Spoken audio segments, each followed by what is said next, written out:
টানা কয়েকদিন গরমের পর রাজধানীতে হচ্ছে স্বস্তির বৃষ্টি। এ নিয়ে আরও জানাতে রাজধানী গুলশান ১ থেকে যুক্ত হচ্ছেন আমাদের সহকর্মী আরিফুল ইসলাম।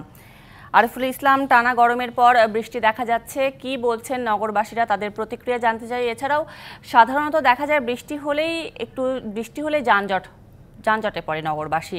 জানাবেন গুলশান ১-এর চিত্র।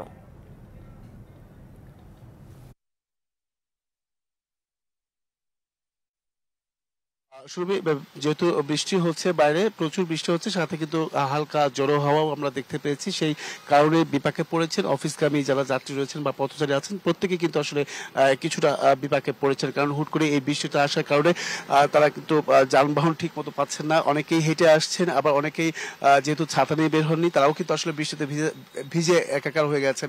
তো সেক্ষেত্রে বলা যায় যে এই বৃষ্টির প্রকোপটা, আমরা আবহাওয়া অফিস আমাদেরকে যে তথ্য দিয়েছে সেটা হচ্ছে যে আরো আধা ঘন্টা থেকে 1 ঘন্টার মতো এই বৃষ্টি থাকবে। তবে একটি কিছু তথ্য দিয়ে রাখি, সেটা হচ্ছে দক্ষিণ পশ্চিম বঙ্গোপসাগরে থাকা যে লঘুচাপটি, সেটা আজকের মধ্যেই সুস্পষ্ট লঘুচাপে পরিণত হওয়ার সম্ভাবনা দেখছে আবহাওয়া অফিস।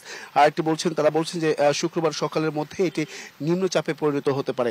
আর সেক্ষেত্রে আরো শক্তি মাত্রা অর্জন করে সেটা গভীর নিম্নচাপে রূপ নেওয়ার সম্ভাবনা বা আশঙ্কা দেখছে কিন্তু আবহাওয়া অফিস। যে লঘুচাপটি এখন তবে আমরা যেটা জানতে পেরেছি যে এই লঘুচাপের কারণে এই বৃষ্টিপাত হচ্ছে কিনা, তারা বলছেন যে লঘুচাপের কারণে কোনো প্রকার বৃষ্টিপাত হচ্ছে না। তবে এটা যে সিজনালি যে সিস্টেম, তাদের সেই সিস্টেম অনুযায়ী কিন্তু এই বৃষ্টি হচ্ছে। আর সেক্ষেত্রে আর লঘুচাপের বা নিম্নচাপে সেটা আগামীকালের যে পূর্বাভাস, আগামীকাল থেকে কিন্তু সেটার প্রতিফলন আমরা দেখতে পাবো। আর এই ক্ষেত্রে যেটা হচ্ছে যে এটা যদি গভীর নিম্নচাপের রূপ নেয়, সেক্ষেত্রে আরো শক্তি অর্জন করে সেটা 24শে মে রাতে বা 25শে মে সকালের দিকে ঘূর্ণিঝড়েও রূপ নেওয়ার সম্ভাবনা দেখছে আবহাওয়া অফিস।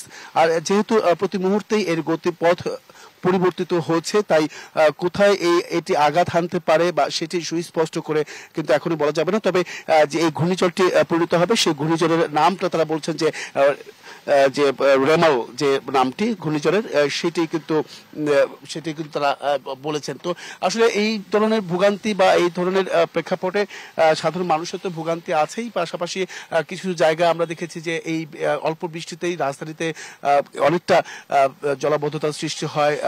কয়েক বিশেষ গুরুত্বপূর্ণ স্থানগুলো তো আমরা দেখেছি। সেই কারণে কিন্তু মানুষের একটা ভোগান্তি বা দুর্ভোগ পোহাতে হয় সবসময় রাজধানীবাসীর। তো এই ছিল আসলে এখান থেকে সবশেষ করণীয়। আরিফুল ইসলাম, ধন্যবাদ আপনাকে।